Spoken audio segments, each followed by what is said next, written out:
안녕하세요, 교회 여러분. 반갑습니다. 숫자가 작으니까 속닥하고 좋은 것 같습니다. 오늘 한 절 한 절 천천히 밤이 새도록 말씀을 같이 보면 좋겠습니다.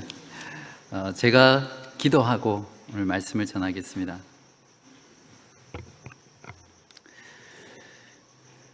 하늘에 계신 하나님 아버지, 감사합니다.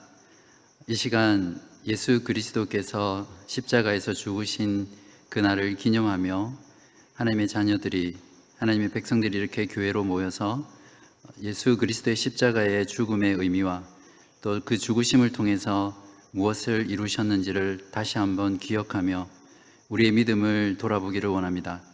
주님의 성령께서 우리 가운데 함께하여 주시고 예수 그리스도의 그 십자가가 다른 사람의 것이 아니라 나의 것이 되게 하시고 그저 머릿속에 있는 지식이 아니라 우리의 영혼을 전율하게 하며 우리의 삶을 새롭게 하는 그러한 복되고 귀한 복음의 소식으로 우리들 가운데 자리 잡게 하여 주옵소서.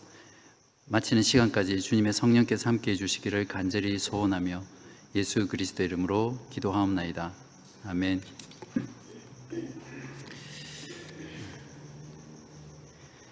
성경을 보면 인간의 이성, 합리적인 이성이나 또 인간이 세운 도덕적인 기준으로는 도무지 이해가 되지 않고 또 용납되지 않는 그런 내용들이 많이 나오죠.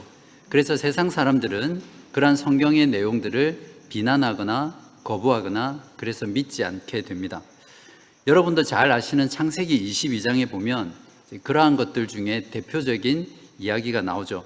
4,000년 전 하나님께서는 아브라함에게 100세에 준 독자 이삭을 다시 하나님께 바치라고 아브라함의 믿음을 테스트하기 위해서 요구합니다. 거기에 대해서 아브라함은 주저함이 없이 또 그 아들을 바치고요. 또 그 아들은 또 어떠한 반항이나 저항도 하지 않고 제단 위에서 제물이 되는 그러한 이야기들입니다. 복음의 눈으로 이 사건을 보지 않으면 결코 깨달을 수 없는 그런 성경의 이야기입니다. 인간 중심의 생각으로는 자기에게 충성하는 그 믿음을 테스트하기 위해서 자기 아들을 죽이라고 하신 그 하나님은 잔인하기 그지없는 폭군이고요. 또한 아브라함 역시 자기가 믿는 하나님을 섬기기 위해서라면 자신이 사랑하는 아들조차도 제물로 바칠 수 있는 그런 광신자적인 그런 사람이다, 이렇게 생각하는 것이 세상 사람들일 것입니다. 이런 똑같은 일이 이러한 사건 이후 2000년 뒤에 예루살렘에서 일어났습니다. 하나님 아버지께서 자기 아들을 희생 제물을 삼아서 십자가에서 죽이신 그 십자가의 사건이죠. 프랑스의 노벨 문학상 수상가인 앙드레드 지드라는 사람이 쓴 위페범이라는 소설이 있거든요. 그 소설의 가장 마지막 부분에 보면 한 노인의 대사가 나옵니다. 하느님이 한 일 중에 가장 끔찍한 일이 무엇인지 알겠나? 그것은 우리들을 구하기 위해 자기 아들을 희생했다는 것일세. 자기 아들을 잔인함, 이것이 하나님의 제일 가는 속성이야. 이 노인이 말했던 것처럼 정말 하나님은 잔인하신 분일까요? 오늘 성경 말씀은 예수님께서 십자가에서 못 박히신 후 죽으시고 또 장사된 그 사건에 대한 내용들입니다. 대개는 일반적으로 이 본문을 가지고 본문을 읽을 때나 또 말씀을 전할 때는 고난당하신 그 예수님의 초점을 맞추고 이 사건을 해석하고 또 전하는데요. 저는 말씀을 준비하면서 이 본문을 묵상하는 과정에서 자꾸만 하나님의 아들을 버리셔야 했던 그 아버지의 마음은 어떠한 마음이셨을까, 그런 것들이 마음 가운데 많이 느껴지고 다가와서 오늘은 조금 관점을 바꿔서 하나님의 아버지의 마음의 관점에서 오늘 십자가의 사건을 보려고 합니다. 우리가 본문을 조금만 주의 깊게 묵상하면 오늘 본문은 온통 아버지의 마음으로 도배가 되어 있습니다. 그래서 오늘 저와 함께 본문 속에 나타난 아버지의 마음을 읽어내고요, 그것을 통해서 예수 그리스도의 죽으심과 장사되심의 의미를 깨닫고 또 하나님께 바르게 반응하는 그런 시간 되시기를 바랍니다. 45절부터 50절을 읽겠습니다. 함께 보시기 바랍니다. 제6시로부터 온 땅에 어둠이 임하여 제9시까지 계속되더니 제9시쯤에 예수께서 크게 소리질러 이르시되 엘리 엘리 라마 사박다니 하시니 이는 곧 나의 하나님 나의 하나님 어찌하여 나를 버리셨나이까 하는 뜻이라. 거기 섰던 자 중 어떤 이들이 듣고 이르되 이 사람이 엘리야를 부른다 하고 그 중에 한 사람이 곧 달려가서 해면을 가져다가 신 포도주에 적시어 갈대에 꿰어 마시게 하거늘 그 남은 사람들이 이르되 가만두라 엘리야가 와서 그를 구원하나 보자 하더라. 예수께서 다시 크게 소리 지르시고 영혼이 떠나시니라. 제6시부터 9시까지 3시간 동안 온 땅에 어둠이 임했습니다. 그리고 제9시쯤에 예수께서는 큰 소리를 지르시며 나의 하나님 왜 저를 버리셨습니까? 라고 부르짖으셨습니다. 이 부르짖음은 이미 1000년 전에 다윗 왕이 대적의 그 공격에 고통하면서 시편 22편 1절에서 불렀던 그런 시편 저자의 노래였습니다. 바로 이 말씀이 예수 그리스도의 십자가 위에서 성취되었습니다. 먼저 왜 예수님은 십자가형으로 죽으셔야 했습니까? 잔인한 사형 방법으로 치자면 참수형도 있고요, 또 화형도 있습니다. 그리고 당시 로마의 사형법에 의하면 능지처참형도 있거든요. 여러분 능지처참형이 어떤 건지 아시죠? 말 4마리를 손발에 묶어서 이렇게 달리면 이렇게 사지가 찢어지는 그런 잔인한 죽음의 방법이 있는데 왜 예수님께서는 십자가에서 죽으셔야 했습니까? 신명기 21장 23절에 보시면 나무에 달린 자는 하나님께 저주를 받았음이라고 말씀합니다. 유대인들은 그래서 구약 말씀에 따라서 나무에 달린 자는 하나님의 저주를 받은 자라는 그러한 신앙을 가지고 있었습니다. 그러니까 십자가에 달려 죽으신 예수님은 하나님께 저주를 받은 죽음이라는 것을 말해줍니다. 여기서 예수님께서는 자신을 버리신 그 하나님이 원망스러워서 어떻게 저를 이렇게 버릴 수 있습니까? 라고 원망조로 말씀한 것이 결코 아니라는 것을 아셔야 합니다. 자기를 죽음에 넘긴 그 인간들과 온 세상을 향해서 지금 나는 바로 너희 인간들의 죄를 대신 지고 너희가 받을 하나님의 그 저주를 받아서 내가 이렇게 죽는 것이다 라는 것을 그 인간들과 온 세상에 선포하고 있는 그런 부르짖음입니다. 십자가는 죄인인 우리에게 내리시는 하나님의 그 진노와 형벌이 얼마나 끔찍하고 얼마나 비참한지를 우리의 모든 감각을 동원해서 다 느끼면서 알 수 있도록 하나님께서 가르치시는 실물 교재라고 할 수 있습니다. 예수님은 십자가에서 말로 표현할 수 없는 그런 육체적인 고통을 받으셨고요, 온갖 조롱과 수치와 수모를 당하면서 정신적인 고통을 극심하게 당하셨습니다. 하지만 예수님께서 가장 끔찍한 고통을 당하신 것은 바로 하나님께 버림받았다라는 그 사실입니다. 창세전에 영원에서부터 사랑받고 또 사랑했던 그 하나님 아버지로부터 버림받았다라는 것은 하나님으로부터 분리되었다라는 뜻이고요, 그것이 주님께는 가장 큰 고통이었습니다. 이 고통은 어떠한 인간도 결코 경험할 수 없는 오직 하나님의 아들이신 예수 그리스도만이 겪을 수 있는 그러한 무한한 고통이십니다. 주님께서는 바로 이 고통 가운데서 절규하시면서 하나님께 부르짖었던 것이죠.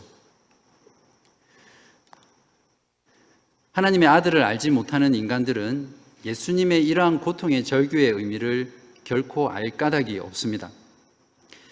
하나님의 아들을 알지 못하는 자들은 예수님께서 엘리 엘리라고 부르짖었을 때 마치 엘리야를 부르는 줄 착각하고 목마름을 덜어주기 위해서 신 포도주를 입에 마시게 했고요, 또 나머지 사람들은 엘리야가 정말 와서 구원해 주는가 한번 보자. 하나님은 이제 구원해 주지 않으시는 것 같으니까 하나님의 아들이 엘리야라도 와서 구원해 달라고 하는가 보다. 이런 생각으로 이런 조롱을 퍼부었을지 모릅니다. 그들은 무의식 중에 이런 말을 했지만 이것은 시편 69편 21절에 또한 동일한 그런 시편 저자의 탄식이었죠.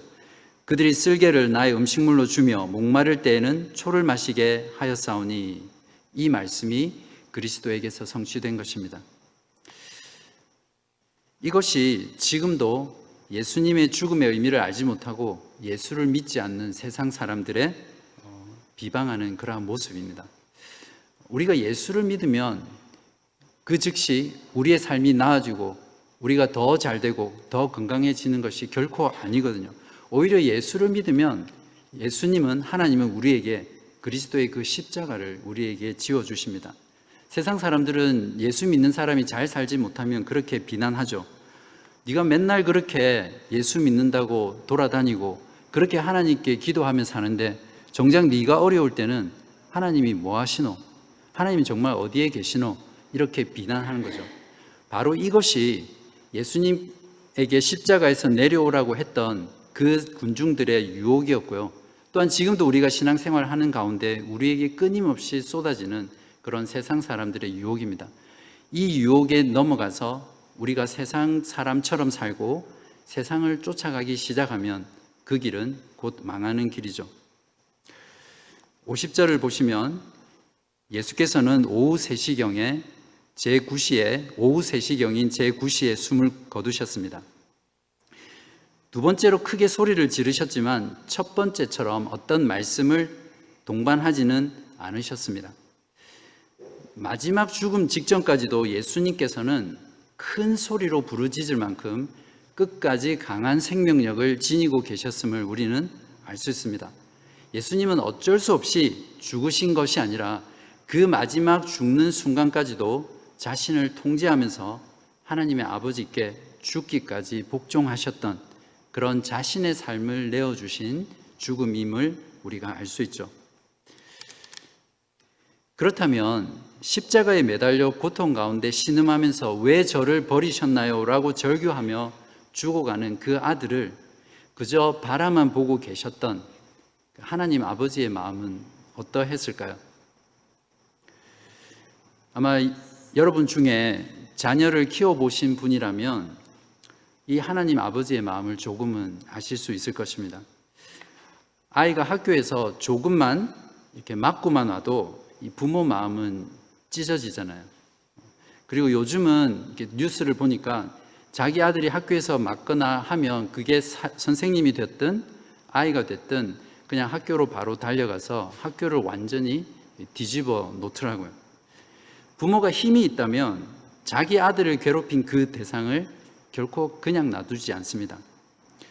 전능하신 하나님은 하나님께서 하시고자 하셨다면 얼마든지 예수를 죽이려고 했던 그들을 땅속에 집어삼키시거나 아니면 하늘에서 불을 내리셔서 태워버리고 예수님을 십자가에 내리시고 구원하실 수 있으셨습니다. 그러나 결국 하나님께서는 죽기까지 아무것도 하지 않으시고 어쩌면 가슴을 치면서 그저 그 죽어가는 아들을 바라보고만 계셨을 것입니다. 아들을 철저히 버리셨던 하나님 아버지의 마음은 예수께서 버림당하신 영혼의 고통보다도 어쩌면 더 큰 그런 고통이었을지 모릅니다. 우리는 아들을 버리셔야만 했던 그 아버지의 고통의 마음을 하나님께서 내리셨던 3시간 동안의 그 어둠에서 읽어낼 수 있습니다. 45절입니다. 제6시부터 9시까지 온 땅에 어둠이 임하였다고 말하고 있는데요. 우리 시간으로 계산하면 6시는 성경에 나오는 이 시간에다가 플러스 6을 하면 지금 우리의 시간으로 계산할 수 있거든요. 12시부터 오후 12시부터 오후 3시까지 3시간 동안 하루 중에서 가장 밝은 그 한낮에 온 세상을 어둠으로 뒤덮어 버리셨습니다.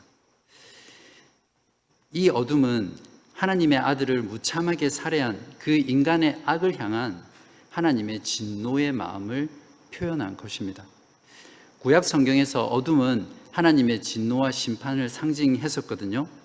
어떤 주석가는 이 부분에 대해서 말하면서 이렇게 말했습니다. 하나님께서 성자에게 저지른 인간의 악에 대해 이 말을 찌푸리신 것이다. 다음으로 이 어둠은 무죄한 하나님의 아들이 잔혹한 인간에 의해서 살해당해 피 흘리신 것을 온 세상, 온 피조물이 슬퍼하고 탄식하는 것입니다. 또한 이 어둠은 아들을 죽음 가운데 버려두신 하나님 아버지의 그 슬픔과 탄식의 마음을 표현한 것이라고 저는 생각합니다. 마치 장례식에서 검은 옷을 입고 죽은 사람을 애도하듯이 하나님께서는 그 아들의 죽음을 애도하면서 그 어둠을 옷을 삼아 아들을 애도하는 그런 장면처럼 저에게는 느껴졌습니다. 하나님의 아들 예수님의 사역은 십자가에 달려 죽으시는 것으로 끝이 났습니다. 요한복음에서는 이것을 다 이루었다라고 주님이 말씀하시면서 숨을 거두십니다. 영어 성경에서는 It is finished, it is completed 이렇게 표현하고 있습니다. 이제 성자 예수님은 더 이상 하실 일이 없습니다. 그렇기에 예수 그리스도께서 십자가상에서 마지막 숨을 쉬신 것은 죄인을 구원하기 위해서 이 땅에 오신 예수 그리스도의 지상 사역의 클라이막스라고 그렇게 말할 수 있습니다. 이제 하나님 아버지께서 본격적으로 나서실 차례입니다. 비참하고 무력하게 십자가에서 죽임 당하신 그 예수가 하나님의 아들이시라는 것을 이제 아버지께서 자신의 능력과 섭리로 증명해내야 될 그러한 차례입니다. 지금부터 아버지가 실력 발휘를 하시는 거죠. 51절부터 53절입니다. 이에 성소 휘장이 위로부터 아래까지 찢어져 둘이 되고 땅이 진동하며 바위가 터지고 무덤들이 열리며 자던 성도의 몸이 많이 일어나되 예수의 부활 후에 그들이 무덤에서 나와서 거룩한 성에 들어가 많은 사람에게 보이니라. 오늘 본문을 기록한 마태는 아들을 증언하시기 위해서 하나님께서 하신 일을 세 가지로 정리하고 있습니다. 첫 번째는 휘장이 둘로 찢어졌고요. 두 번째는 땅이 진동하고 바위가 터졌습니다. 세 번째는 무덤이 열리고 많은 성도들이 일어나서 거룩한 성으로 들어가서 많은 사람들에게 보였습니다. 모든 동사가 성경에 보면 수동태로 되어 있습니다. 수동태가 어떤 건지 아시죠? 제가 문을 열면 능동태고 문이 닫히면 저절로 닫힌 거니까 수동태입니다. 그래서 이것을 보통 신의 수동태다 이렇게 부르거든요. Divine Passive라고 부르는데 한마디로 모든 것을 하나님께서 주어가 되셔서 하셨다는 그런 말씀입니다. 첫 번째로 51절에 보시면 휘장이 위로부터 아래까지 찢어져 둘이 되었습니다. 여기서 휘장이란 지성소에 들어가는 입구를 가리고 있는 커튼입니다. 그곳은 하나님의 임재를 상징하는 언약궤가 있는 곳이죠. 이 휘장의 두께가 성인 손바닥만 한 정도인데 한 10cm에서 15cm 정도 되겠죠. 그렇게 두꺼운 커튼이기 때문에 사람이 가위나 또 아니면 칼 같은 걸로 인위적으로 찢을 수 없는 그런 휘장입니다. 이 휘장이 둘로 찢어졌다는 것은 바로 하나님께서 행하신 일이라는 것이죠. 휘장 안의 지성소는 1년에 한 번씩 대제사장이 자신과 또 이스라엘 백성들의 죄를 속죄하기 위해서 들어갔던 거룩한 곳입니다. 만약에 죄인이 자신의 죄를 속죄함 받지 않고 그곳에 들어가면 그 자리에서 죽는 곳이 바로 지성소였습니다. 신성이 충만하게 거하시는 참 성전이신 예수 그리스도의 몸이 지키심으로 죄인인 우리가 거룩하신 하나님께 나아가도 이제는 죽지 않는 그런 새로운 살 길이 바로 그리스도의 죽으심으로 일어난 것입니다. 히브리서 9장 19절에서 20절에 이것을 잘 말씀해 주고 있습니다. 그러므로 형제들아 우리가 예수의 피를 힘입어 성소에 들어갈 담력을 얻었나니 그 길은 우리를 위하여 휘장 가운데로 열어놓으신 새로운 살 길이요 휘장은 곧 그의 육체니라. 예수님께서는 죽음의 쓰라림을 극복하고 모든 믿는 자들에게 천국에 들어가는 문을 열어주셨습니다. 예수님께서 숨을 거두신 시간은 제9시인 오후 3시인데요. 이 시간은 유대인들이 성전에서 유월절 제사를 드리는 시간입니다. 바로 이 시간에 세상 죄를 지고 가는 어린 양 되신 예수 그리스도께서 자신이 죽으심으로 자신의 몸으로 하나님께 영원한 제사를 드리셨습니다. 예수를 십자가에 매달은 장본인들인 대제사장들은 자신의 눈앞에서 둘로 쩍 갈라지는 그 휘장과 또 그 갈라진 휘장 사이로 보이는 그 지성소를 바라보면서 아마 온몸과 다리에 힘이 빠져서 그 자리에 털썩 주저앉았을 것입니다. 그러면서 이제 망했다 라고 절규했을 것입니다. 그들의 거짓 신앙과 부와 명예와 위선과 그들을 지탱했던 그런 모든 지위, 그런 것들이 가능하게 했던 것은 바로 이 성전과 제사 제도와 그것으로 인한 그들의 직분이었거든요. 그런 것들이 바로 찢어진 그 휘장과 함께 모두가 무너져 내렸던 순간입니다. 예수님의 죽으심으로 구약의 모든 율법과 제사 제도와 또 눈에 보이는 성전 중심의 신앙생활은 종결되고 말았다는 것을 우리가 잊지 말아야 합니다.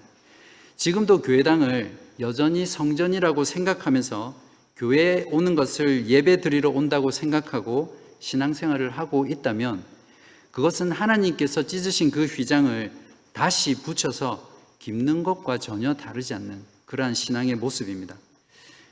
우리는 성전 대신 그리스도 안에서 주를 섬길 때 모든 장소, 모든 시간, 그리고 모든 삶에서 바로 그곳이 예배의 현장이고 바로 그것이 우리가 예배자로 서서 예배의 삶을 살아가는 그런 신앙생활이라는 것을 여러분이 꼭 기억하시기를 바랍니다.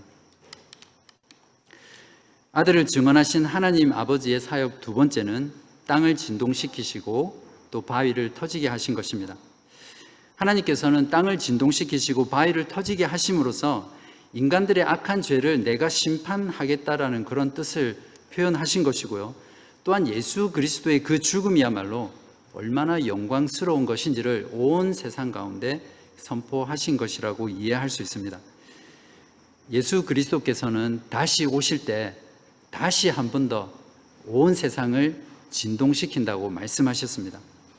바로 그때 예수 그리스도를 믿지 않고 십자가의 죽으심과 부활에 의지하지 않고 하나님을 거부했던 모든 사람들은 하나님의 진노와 준엄한 심판을 받을 것이고요.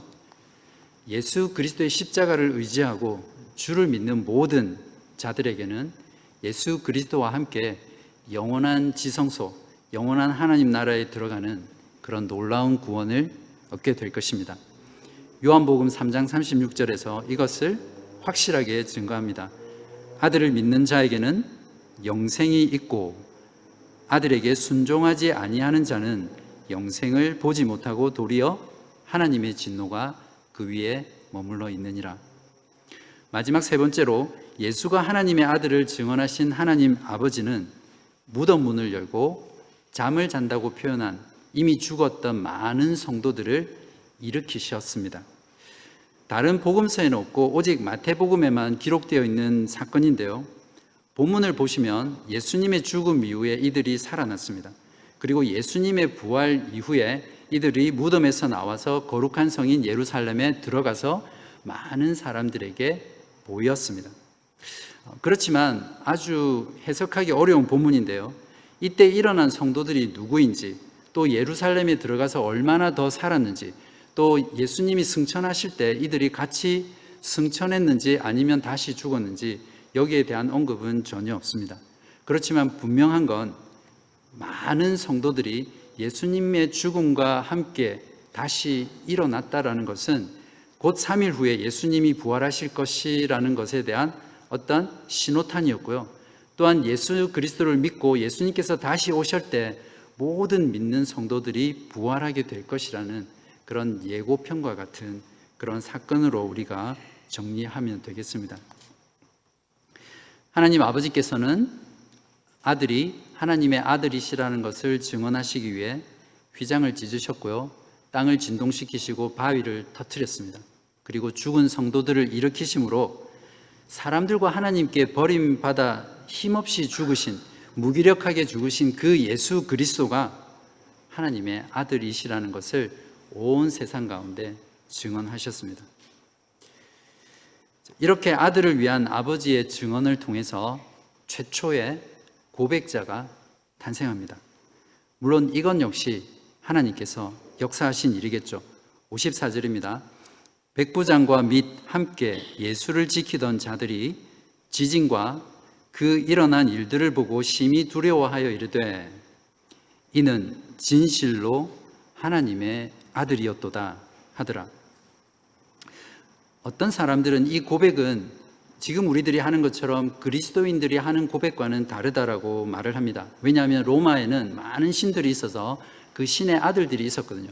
바로 이 백부장은 그러한 로마의 관점에서 신의 아들이라고 말했을 것이다, 이렇게 주장하기도 합니다. 여러분은 어떻게 생각하세요? 이 백부장의 이 고백을 볼 때 이 사람은 진정으로 회심한 사람인가요? 아니면 그냥 모든 일어난 일들이 너무 두려워서 그냥 얼떨결에 고백한 것일까요? 저는 적어도 백부장만큼은 회심한 사람이라고 생각합니다. 왜냐하면 그는 빌라도에서 법정에서 신문을 받으시는 예수님이 무죄라는 것들도 보았을 것이고, 또 예수님이 십자가에 처형되는 그 모든 과정, 그리고 예수님이 하나님의 아들이라고 말씀하셨던 부분, 어둠, 지진, 이런 모든 되어지는 것들을 보고 하나님의 아들이 죽을 수 있다라는 것을 최초로 고백한 사람이기 때문에 저는 회심한 사람이다, 이렇게 생각합니다. 설령 이 백부장이 참된 회심을 하지 않았다고 하더라도 적어도 하나님께서는 유대인도 아니요 제자들도 아닌 이방인의 그 입술을 통해서 십자가에서 무력하게 죽으신, 버림당하신 그 예수께서 진정으로 하나님의 아들이셨다라는 것을 고백하게 하셨고요, 그 고백을 통해서 하나님의 아들이심을 증언하신 것입니다. 저는 이 고백이야말로 예수님의 십자가의 고난과 또 그 죽음의 모든 과정 가운데서 가장 찬란하게 반짝이는 것이라고 생각합니다. 마치 하늘 위로 쏘아 올린 가장 영롱하게 빛나는 그런 보석과도 같은 것이 이 백부장의 고백이라고 생각합니다. 하나님께서는 자신의 아들 예수 그리스도를 버리심으로 예수 그리스도가 하나님의 아들이시다라는 이 고백을 하는 하늘의 별처럼 셀 수 없는 수많은 회심자들, 수많은 고백자들을 얻으신 것, 즉 하나님의 아들을 얻으신 것이라고 믿습니다. 만약에 저와 여러분이 이 고백을 한다면 저와 여러분은 바로 이 하늘의 별과 같은 그런 존재이겠죠. 어떻습니까? 여러분은 진정 이 믿음의 고백을 백부장이 했던 것과 같은 예수 그리스도, 십자가에서 나를 위해서 죽으신 그분이 진정 하나님의 아들이시라는 것을 믿고 또 고백하십니까? 57절부터 61절까지는 장사 되신 예수님에 대한 내용입니다. 55절부터 읽겠습니다. 예수를 섬기며 갈릴리에서부터 따라온 많은 여자가 거기 있어 멀리서 바라보고 있으니 그 중에는 막달라 마리아와 또 야고보와 요셉의 어머니 마리아와 또 세베대의 아들들의 어머니도 있더라. 저물었을 때에 아리마떼의 부자 요셉이라는 사람이 왔으니 그도 예수의 제자라. 빌라도에게 가서 예수의 시체를 달라 하니 이에 빌라도가 내주라 명령하거늘 요셉이 시체를 가져다가 깨끗한 세마포로 싸서 바위 속에 판 자기 새 무덤에 넣어두고 큰 돌을 굴려 무덤 문에 놓고 가니 거기 막달라 마리아와 다른 마리아가 무덤을 향하여 앉아있더라. 예수님은 3일 후에 부활하실 몸이셨기 때문에 그 죽으신 시신은 잘 보존되어야 했습니다. 당시에 보통 십자가형으로 죽은 범죄자들은 아무렇게나 그 시신이 취급당했고요. 잘하면 공동묘지에 이렇게 묻어주는 정도였다고 합니다. 그러나 하나님께서는 하나님의 아들의 장사까지도 모든 것을 예비하시고 그분의 섭리 가운데 준비하셨습니다. 어떻게 하셨습니까? 아리마대 요셉을 준비해 놓으셨습니다. 그는 부자였고 예수님의 제자였고 또 마가복음에는 사내들인 공회원으로 아주 영향력 있는 사람이라고 묘사하고 있습니다. 빌라도가 유대 지방을 다스리는 로마 총독이었는데 아무 유대인이나 가서 시체를 달라고 한다고 해서 좋겠습니까? 아마 만나주지도 않았을 것입니다. 바로 이러한 요셉의 신분 때문에 또 요셉의 상황 때문에 빌라도는 요셉이 빌라도에게 시체를 요구했을 때 선뜻 내어줄 수 있었을 것입니다. 요셉은 부자였기 때문에 자신을 위해 만든 새 무덤을 예수님에게 주셨고 또한 그 무덤 가운데 세마포로 싸서 그 시신을 잘 안치시켰습니다.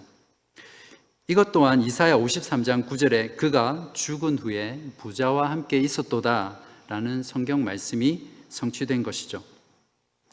이렇게 하나님께서는 자신의 아들의 장사까지도 하나님이 미리 정하신 그 뜻과 또 하나님의 섭리에 따라 치루셨다는 것을 우리가 보게 됩니다. 여기에서 예수님이 장사되신 사건의 앞과 뒷부분에 여인들의 모습이 눈에 띕니다. 대부분 마리아입니다. 이들은 예수님을 너무나 사랑했고 예수님의 말씀을 듣는 것을 너무나 사모해서 100km가 넘게 떨어진 그 먼 갈릴리에서 유대 땅까지 예수님을 섬기면서 예수님을 따라왔던 마리아들이었고요. 또한 끝까지 예수님의 곁을 지켰던 그런 여인들이었습니다. 큰 소리 치던 제자들은 다 어디 갔죠? 이 여인들을 보면 주님의 참된 제자가 누구인가를 돌아보게 됩니다. 예수님을 참으로 사랑했고 예수님의 말씀 듣기를 그토록 사모했던 그들은 끝까지 예수님의 고난과 죽음과 마지막 장사되는 그 순간까지 그 곁을 지키면서 안타까워하고 슬퍼하면서 그분을 생각했던 그런 여인들입니다. 하나님께서는 이러한 여인들을 향해 예수님의 부활을 가장 먼저 목격하는 그런 영광스러운 복을 내려주셨습니다. 여기 청년부 지체들 계신데 앞으로 결혼해서 딸을 낳으면 꼭 마리아라고 이름을 짓기 바랍니다. 참 좋은 이름입니다. 우리가 참으로 주님의 제자라면 부활하신 예수 그리스도를 만나 뵙는 그것이 우리의 믿음에 대한 가장 최고의 보상이어야 되고요. 바로 그 보상을 우리가 소망하면서 기다리셔야 할 것입니다. 예수님의 죽음은 보통 사람의 죽음이 아니었습니다. 그분의 죽음은 하나님의 아들의 죽음이었습니다. 무지한 분이 우리의 죄를 대신 지고 하나님의 저주와 하나님께 버림받아 죽으신 우리를 살리기 위한 죽으심이었습니다. 이미 예수님께서는 죽으시기 전에 제자들에게 이것을 여러 번 말씀하셨죠. 그 중에 한 구절을 보면 마태복음 26장 28절에 이것은 죄 사함을 얻게 하려고 많은 사람을 위하여 흘리는 피, 나의 피, 곧 언약의 피니라. 이사야 53장 전체는 성령의 감동으로 이사야 선지자를 통해 700년 전에 예수 그리스도의 십자가의 그 죽으심과 부활을 너무나 생생하게 그려내고 있습니다.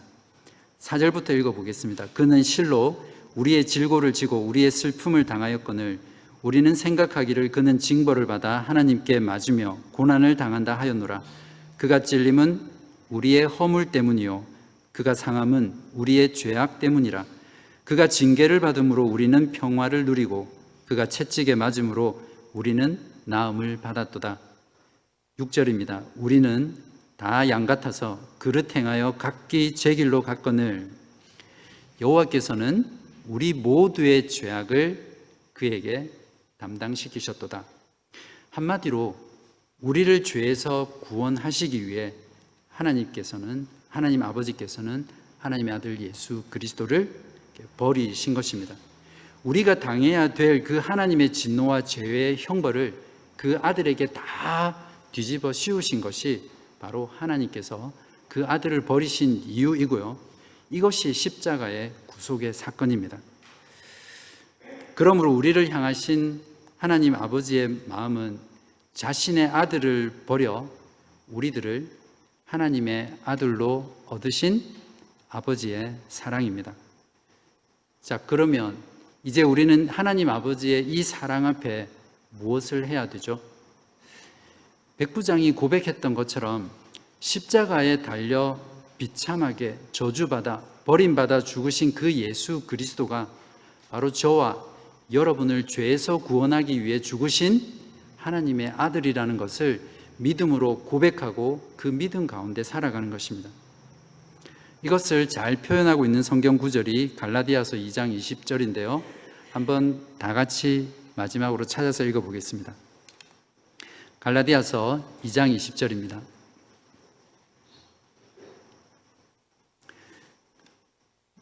다 같이 읽겠습니다. 시작.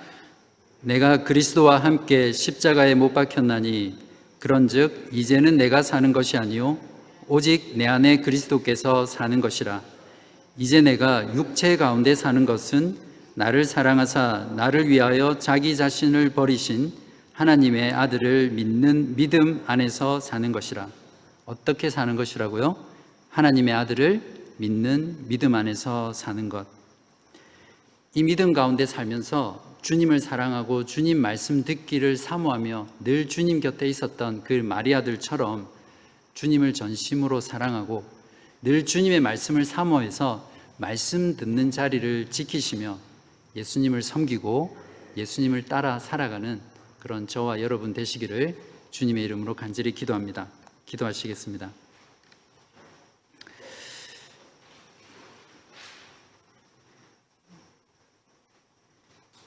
그 크신 사랑으로 아들을 버려 우리를 하나님의 아들로 삼아주신 하나님 아버지의 사랑에 무한한 감사를 드립니다. 이 우주 가운데 어떠한 존재도 우리가 지은 죄를 대신 지고 하나님께 저주의 형벌을 받을 수 없지만 하나님의 아들 예수 그리스도를 우리를 위해 죽게 하심으로 우리에게 죄 사함을 주시고 또한 영원한 생명을 주셔서 감사합니다. 하나님 아버지의 이 크고 놀라운 사랑을 이 자리에 말씀을 들은 우리 모든 교우분들께서 마음 깊이 깨닫게 하여 주시고 앞으로 우리들이 살아가는 그 삶은 나를 위해서 십자가에 지키시고 피 흘리신 버림받은 그 하나님의 아들 예수 그리스도를 믿는 믿음으로 살아가는 저희들 되게 하여 주시고 한 사람도 이 고백을 하지 못하는 자 없게 주님 도와주옵소서. 우리의 모든 삶이 하나님의 아들 되심을 자랑하고 하나님의 아들 되심을 고백하며 우리가 어느 곳에 있든지 무엇을 하든지 하나님의 영광을 위해서 살아가는 그런 우리 모두 되게 하여 주시기를 예수 그리스도의 이름으로 간절히 기도하옵나이다. 아멘.